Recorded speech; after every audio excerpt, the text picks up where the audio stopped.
So now we are going over Theorem 5.32.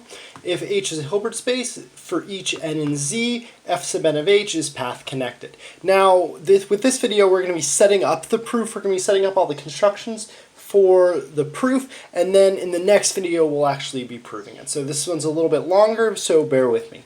So right off the bat, we're going to note that without loss of generality, we can force n to be greater than 0, because if we have f sub n of H prime, then that's just the same thing as f sub negative n of H. So by symmetry, we can immediately just assume that we have n, and without loss of generality, we'll be able to solve the same problem.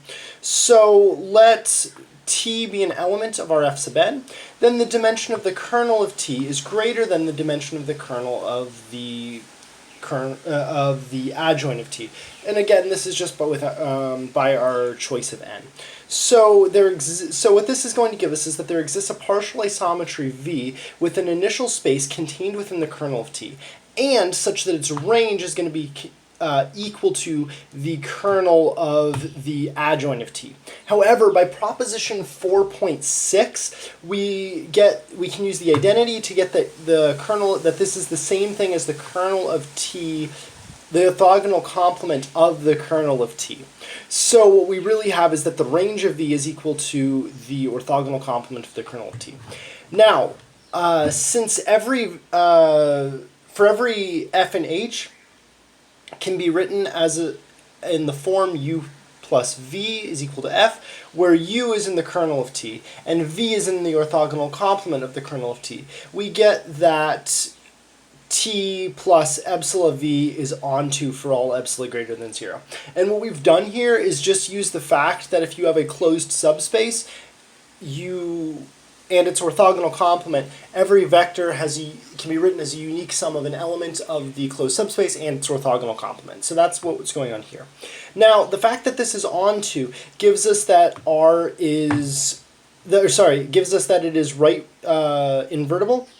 Also, that the initial segment of V, since the initial segment of V is contained within the kernel of T, we get that its kernel has to be the kernel of T minus the initial space of V.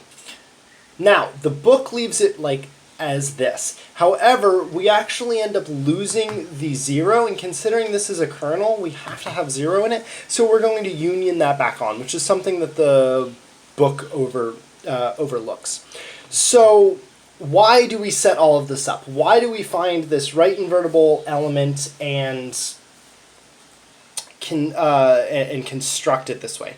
And the reason is that what this gives us is that it is now sufficient to show that for any two right invertible operators, S and T, with equal kernel dimensions, that there exists a path of right invertible operators from S to T.